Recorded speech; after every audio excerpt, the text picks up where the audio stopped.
লিখলাম হোমোনিম বা idiom phrase, ওই ইডিএম মানে পিকে হয় পিকে দে সরকার বলো, না হলে হচ্ছে লিলাক মানে ক্র্যাক বলো, এর বাইরে পড়বে না। এবার এবার পরপর আবার হোমোনিম এসেছে, মানে আবার সবাই হোমোনিম করছে, তো দেখা যাচ্ছে যে ইডিয়াম দিয়ে দিল, ইডিয়াম ফ্রেজ দিয়ে সেন্টেন্স তৈরি করে। তো সেই কারণে জন্য আজকে ইডিয়াম ফ্রেজ হোমোনিম দুটো আমি দিয়ে দিচ্ছি। তাহলে গ্রামার পার্টে যেটা মেন টপিক আমাদের পড়তে হবে, রিপোর্ট রাইটিং তো হয়ে গেছে, প্রেসিড রাইটিং তো জানোই। গ্রামার পার্টের মেন টপিক যেটা আমাকে তাহলে পড়তে হবে সেটা হচ্ছে হোমোনিম, তারপর হচ্ছে ইডিয়াম, এইদিকে হচ্ছে তোমার প্রিপোজিশন, তারপর হচ্ছে এরর কারেকশন, মানে সেন্টেন্স এরর রিরাইট করাটাকে ঠিক ইয়ে করে রেখা। আর একটা যেটা করাবো সেটা হচ্ছে fill in the blanks, fill in the blanks বা হচ্ছে কারেক্ট ইউজেজ অফ ওয়ার্ডস, বা fill in the blanks according to subject verb agreement, হয়তো অ্যাকর্ডিং টু টেন্স, কোন টেন্সের ফরম্যাটে হবে সেই জিনিসটা। ভয়েস চেঞ্জ একবার চলে এসেছে, তা ভয়েস চেঞ্জ নারেশন চেঞ্জ হালকা করে একটু করে রাখতে হবে। তাহলে এই কটা 1 2 3 4 5 6টা টপিক, তার মধ্যে আমি আজকে হোমোনিম সিনোনিম এটা করিয়ে দিচ্ছি। যে এই হোমোনিম মানে কি, সমচ্চারিত, যেটাকে আমরা বাংলায় বলি কি, যে সমচ্চারিত ভিন্নার্থক শব্দ, মানে উচ্চারণ অনেকটা একই রকম কিন্তু হচ্ছে আলাদা, বা অনেক সময় উচ্চারণ প্রায় একই রকমই হতে পারে, বানানের একটু পার্থক্য থাকতে পারে। তো এই ধরনের যেগুলো সেন্টেন্স তৈরি করতে দেবে, এর বাংলা মানে বা ইংরেজি মানে তোমাকে কোনোটাই লিখতে হবে না, বা আমি যেটা বাংলায় লিখে দিয়েছি সেই বাংলাও করতে হবে না, মনে রাখার সুবিধার জন্য আমি বাংলাটা করে দিয়েছি। যে ACCEPT অ্যাকসেপ্ট, অ্যাকসেপ্ট মানে কি হচ্ছে, যে গ্রহণ করা। আর EXCEPT এক্সেপ্ট মানে হচ্ছে কি, যে ছাড়া বা উইদাউট যেটাকে আমরা বলি। তো হচ্ছে আমি তোমার প্রস্তাব গ্রহণ করেছিলাম, যদি বলি যে accepted I accepted your proposal. এইখানে যে হোমোনিম যে ব্যাপারগুলো থাকে এইগুলো হচ্ছে জাস্ট দুটো যে ওয়ার্ড দিচ্ছে সেই ওয়ার্ডসটাকে মানে ডিফারেন্সিয়েট করতে হবে, দিয়ে সেন্টেন্সটা তৈরি করতে হবে, এখানে মিনিংফুল বা খুব কঠিন হবে না। কিন্তু ইডিয়াম ফ্রেজ দিয়ে যেটা হবে সেটা বাস্তবে ইডিয়াম ফ্রেজ দিয়ে যে সেন্টেন্সটা হবে একটু স্ট্যান্ডার্ড লিখতে হবে, অর্থাৎ মানেটাকে ঠিকঠাক ভাবে ফুটিয়ে তুলতে হবে। এখানে কোনো ব্যাপার নেই যে I accepted your proposal, except যেটা আছে, এক্সেপ্ট মানে হচ্ছে কি ছাড়া বা উইদাউট। তাহলে এই ক্ষেত্রে কি হচ্ছে, যে পূজা বাদে আমার জন্মদিনে সবাই এসেছিল, মানে আমার সবাই বন্ধু, অর্থাৎ all my friends, all my friends, say everybody বলতে পারো, কিন্তু বললাম অল মাই ফ্রেন্ডস। এখানে অল মাই ফ্রেন্ডস কথাটা কেন লিখলাম, কারণ এখানেও একটা ইডিয়াম ফ্রেজ দিয়ে কমন এরর আসে, সেটা হচ্ছে অল অফ মাই লেখা থেকে। তো অল অফ মাই হয় না, আমার বন্ধুদের সবাই না, অল মাই ফ্রেন্ডস হয়। All my friends came came to my birthday party, birthday party except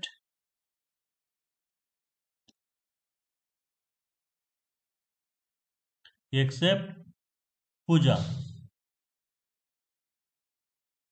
তার মানে পূজা ছাড়া আমার জন্মদিন পার্টিতে সবাই এসেছিল। নেক্সট হচ্ছে কি, যে অল টুগেদার, ALL অর্থাৎ ডবল এল আছে এবং হচ্ছে আলাদা করে। অল টুগেদার মানে কি, যে অল টুগেদার মানে কি সবাই একসাথে, সবাই মিলে বা সবাই একসাথে অল টুগেদার। তো ওই যে চেতনা নাট্য গ্রুপের সবাই একসাথে মঞ্চে নৃত্য পরিবেশন করেছে, সেটা হচ্ছে all members of Chetana drama group. তাহলে all members of Chetana drama group performed dance on the stage all together.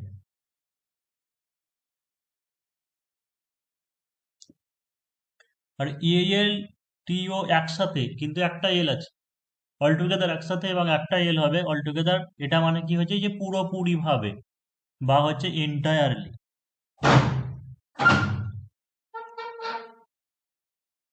পুরোপুরি ভাবে পৌঁছে যায় এন্টায়ারলি বা কমপ্লিটলি। যে বাংলাদেশ সরকার পুরোপুরি ভাবে পাবজি গেম নিষিদ্ধ করেছে, তো হচ্ছে বাংলাদেশ গভর্নমেন্ট হ্যাজ ব্যান্ড, নিষিদ্ধ করেছে, has band PUBG game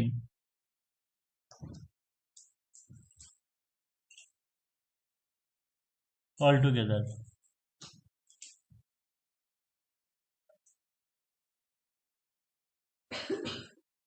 next কি হচ্ছে ডিসেন্ট, ডিএসসিএনটি, ডিসেন্ট মানে হচ্ছে কি অবতরণ, প্লেনটি খাড়াভাবে অবতরণ করেছিল।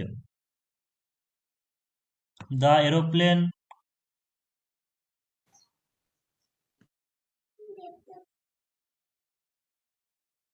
Aeroplane landed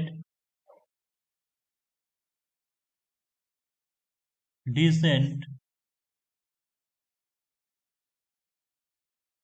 স্ট্রেটলি।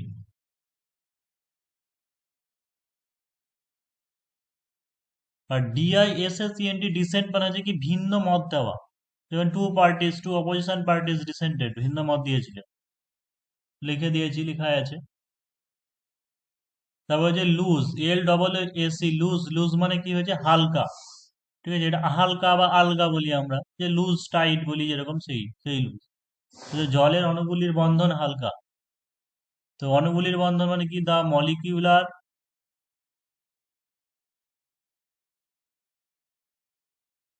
Molecular bonding of water is loose. আর এলওএসি লস মানে হচ্ছে কি হারানো, যে গুরুত্বপূর্ণ ডকুমেন্টস হারিয়ে আমি খুব চিন্তিত, গুরুত্বপূর্ণ ডকুমেন্টস হারিয়ে আমি খুব চিন্তিত। অর্থাৎ লুজিং মাই ইম্পর্ট্যান্ট ডকুমেন্টস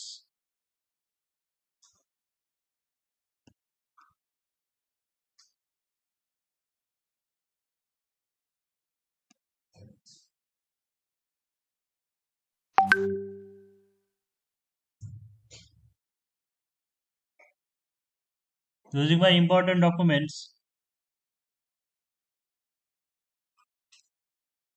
আমি খুব চিন্তিত। আই অ্যাম ভেরি টেন্সড বা I am very worried.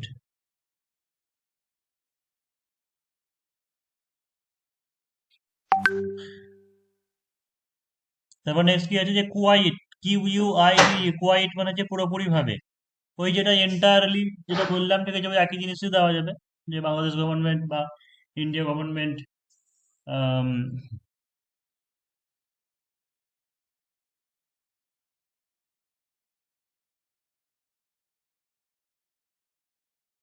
Has band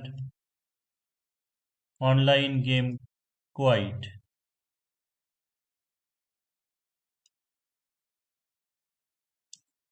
R Q U I T E quite মানে হচ্ছে কি শান্ত, যেমন গাড়িটার ইঞ্জিন শান্ত এবং হচ্ছে সাশ্রয়ী, তো যে engine of the car is sir, এটা কোয়াইট। গভর্নমেন্ট অফ ইন্ডিয়া হবে না?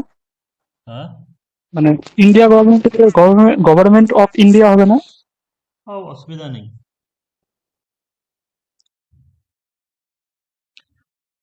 Engine of the car is quite and economical, সাশ্রয়ী। আর্টিস্ট, আর্টিস্ট মানে হচ্ছে কি শিল্পী, যেমন Lata Mangeshkar is an artist. আর আর্টিসান, ARTISAN, আর্টিসান মানে হচ্ছে কি কারিগর, যে হচ্ছে teacher is an artisan of building society. এবার দেখো যে এইটা হচ্ছে লিলাস ক্র্যাকের বইয়ের ছবি, মোটামুটি এখান থেকেই বা কম বেশি যে বিকাশ সরকার 19-20 এই জায়গা থেকে তোলা আছে। এবং আরেকটা জিনিস হচ্ছে এই যে এবার যে KPSI ছিল 5খানা কোশ্চেন, তার মধ্যে 4টে এখান থেকেই দেওয়া আছে, ঠিক আছে, 4টে এখান থেকেই দেওয়া আছে। তো সেই কারণের জন্য বাকি মানে এগুলো সব তোমাদেরকে দিয়ে দিলাম, আর কেমন ভাবে কি লিখতে হবে সেই ব্যাপারটা বলে দিলাম। আর আমি এখান থেকে যাদেরকে ক্ষেত্রে বই নেই, যদি কারো কাছে বই না থেকে থাকে, তো যেমনি টোটালটা এখান থেকে ছবি PDFটা তোমাদেরকে দিয়ে দিচ্ছি।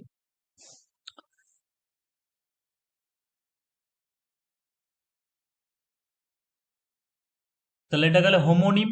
এবার আসছি ইডিয়াম ফ্রেজ। তো দেখো যে ইডিয়াম ফ্রেজ দিয়ে সেন্টেন্স তৈরি করার নিয়ম কি, যে ইডিয়াম ফ্রেজ দিয়ে সেন্টেন্স তৈরি করার নিয়ম হচ্ছে সেন্টেন্স দ্বারা যেন মানে পরিস্ফুট হয়, বাক্যটি যেন ব্যাকরণগত দিক দিয়ে নির্ভুল হয়, ব্র্যাকেটে বাংলা মানে বা ইংলিশ মানে লেখার দরকার নেই, মানে কি যে সেন্টেন্স যেটা হবে সেন্টেন্সের দ্বারাই যেন মানে পরিস্ফুট হয়, মানে শুধুমাত্র ওই ইডিয়াম ফ্রেজটাকে আমি একটা সেন্টেন্সের মাঝে জুড়ে দিলাম তাহলেই হবে না। অর্থাৎ ওই ইডিয়াম ফ্রেজটাকে এমন ভাবে আমাকে ইউজ করতে হবে যেন ওটার দ্বারাই যেন মানে পরিস্ফুট হয়, মানে কোনো একজন রিডার পাঠক যেন পড়ে বুঝতে পারে হ্যাঁ যে এটার মানে এটা, যে সেই ইডিয়ামটার মানে এটা। তাই ব্র্যাকেটে সবার মধ্যে বলছি, এটা অনেকে ভুল করো, মক টেস্টেও আমি দেখেছি অনেকে করো। বারবার বলছি যে এ কক অ্যান্ড বুল স্টোরি এরকম যদি থাকে, এ কক অ্যান্ড বুল স্টোরি লিখলে দিয়ে জাস্ট একটা কোলন দিতে পারো, তারপরে দিয়ে তুমি আনসারটা লিখবে। ঠিক আছে, কোনো ইংরেজি বা বাংলা কোনো কিছু লিখবে না, এই বাংলা বাক্য লিখবে না, আমি এটা ট্রান্সলেশন করার জন্য সুবিধার জন্য তোমাদেরকে দিয়েছি। যে চোরটি পুলিশ অফিসারকে গাঁজাখুরি গল্প বলতে শুরু করেছিল, যে সে কিভাবে ব্যাগ ভর্তি ড্রাগস স্টেশনের ধারে খুঁজে পেয়েছে। এখানে বাংলা বোঝাচ্ছি সেই কারণে জন্য তো আমাকে গাঁজাখুরি গল্পটা বলতেই হবে। ইংরেজিতে তাহলে কি হবে, ইংরেজিতে যে চোরটি অর্থাৎ দা থিপ বা দা স্মাগলার বলতে পারো, দা থিপ স্টার্টেড বলতে শুরু করেছিল, started to tell, started to tell a cock and bull story.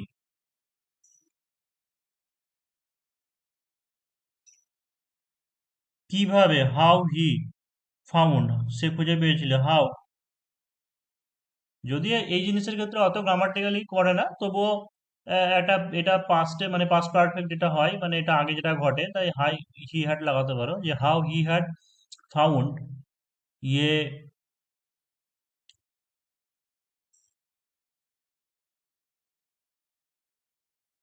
ইয়ে bag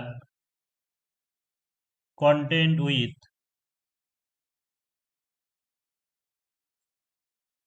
drugs beside the rail station. মানে কি একটা গল্প তোমাকে বলতে হবে, যদি শুধু তুমি বলো যে the thief started, the thief told a cock and bull story to the police officer, ঠিক আছে, শুধু বললে হবে না।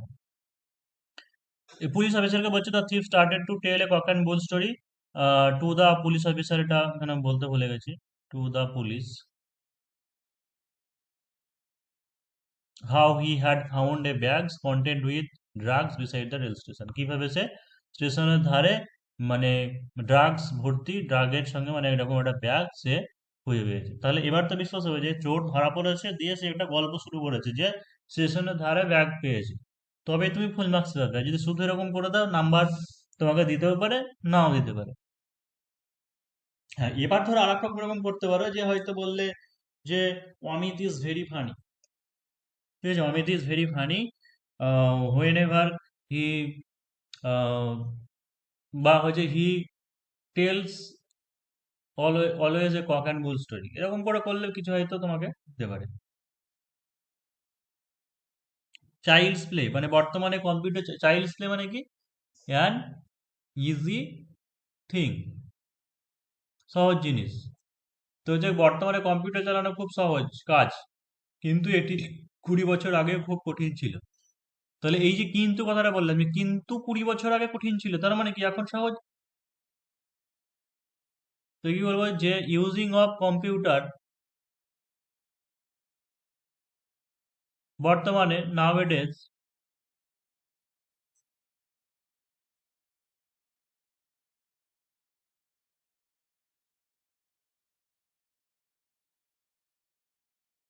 ইউজিং বা অপারেটিং বলতে পারি, ইউজিং অফ কম্পিউটার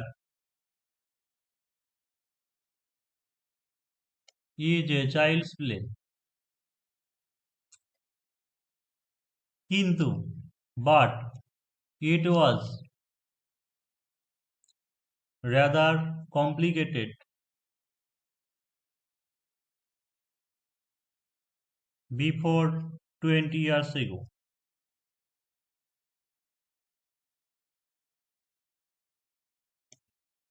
এই বিফোর দিয়েছি, 20 years ago।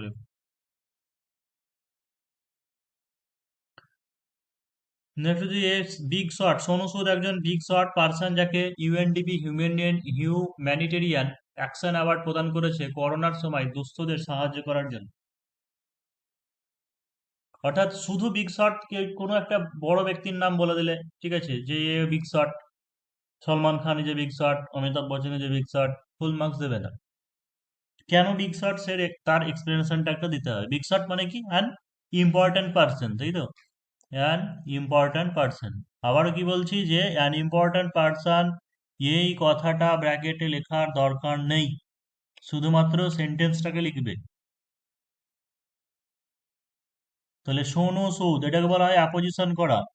Sonu Sood a big shot, Netaji Subhashchandra Basu a great freedom fighter. সেরকমই সোনু সুদ ইয়ে big shot has been awarded, তাকে পুরস্কৃত করা হয়েছে, তাই তো, has been awarded, has been awarded humanitarian. হ্যাঁ, এবার এইটা তুমি অত যে মনে রাখতে হবে, এত কঠিন করে দিতে হবে তা নাও হতে পারে, অন্য কোনো একজন ব্যক্তির নাম দিয়ে দিতে পারো, যে কেউ হয়তো ভারতরত্ন পেয়েছে, সচিন তেন্ডুলকর এই big shot has been awarded Bharat Ratna, ঠিক আছে, ফর হিজ নোবেল ওয়ার্ক বলে সংক্ষেপে তুমি করে দিতে পারো। তো হ্যাজ বিন অ্যাওয়ার্ডেড হিউম্যানিটেরিয়ান, আসলে এটা করোনার সময় লিখছিলাম বলে এটা লাইনটা তুলেছিলাম, যে হিউম্যানিটেরিয়ান অ্যাকশন অ্যাওয়ার্ড, এটা একটা পুরস্কারের নাম, সেজন্য ফার্স্টটা ক্যাপিটাল দেবে, যে humanitarian action award by UNDP. কি আছে? করোনার সময় দুস্থদের সাহায্য করার জন্য, তাহলে হচ্ছে ফর হিজ, এখানে একটু লিখছে যে ফিলান্থ্রপিক ওয়ার্ক, ঠিক আছে, ফর হিজ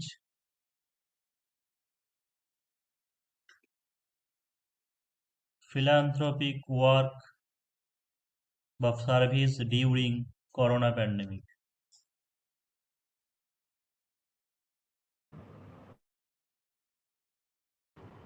স্যার ব্র্যাকেটে তো মানেগুলো এসপি বক্সিতে দেওয়া আছে দেখছি। হুম, কি মানে? ইডিএমস এর যে মানেগুলো আপনি বলছেন লিখতে হবে না, ওগুলো দেওয়া আছে এসপি বক্সিতে, তাই বললাম। হ্যাঁ, বইয়ে এটা তো হয়তো দেওয়া আমাদের থাকবে, বোঝার জন্য। বইয়ে তো দেওয়া থাকবে, সেটা মনে রাখার সুবিধার জন্য বইয়ে তো দেওয়া থাকবে।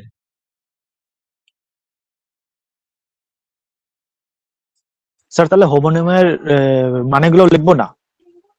না না, কোনোটারই বাংলা ইংরেজি মানে কিছু লিখবে না, সব সেন্টেন্স তৈরি করতে বলে সব সেন্টেন্স তৈরি করো। ঠিক আছে।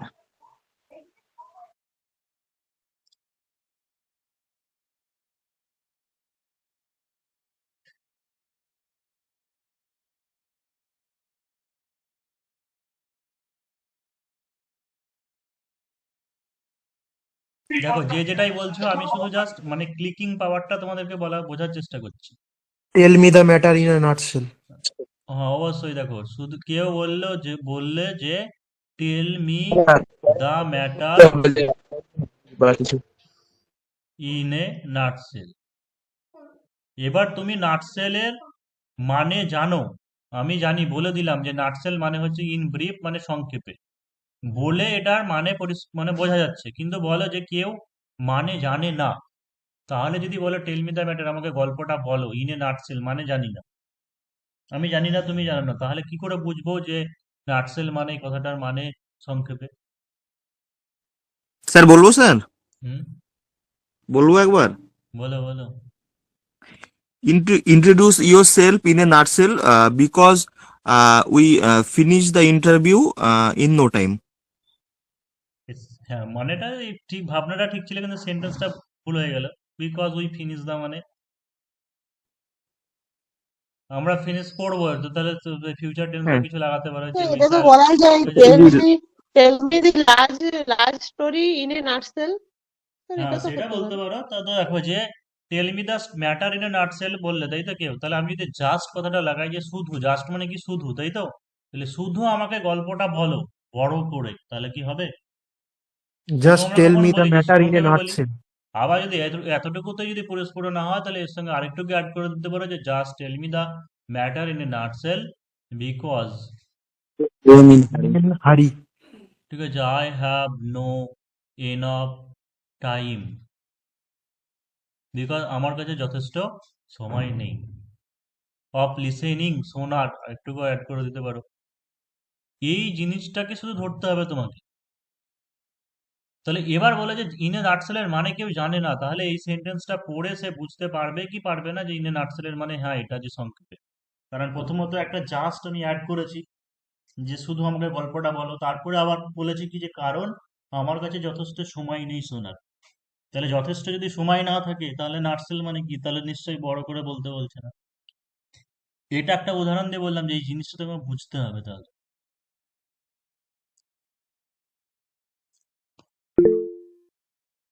তাছাড়া নাম্বার পাওয়া যাবে না।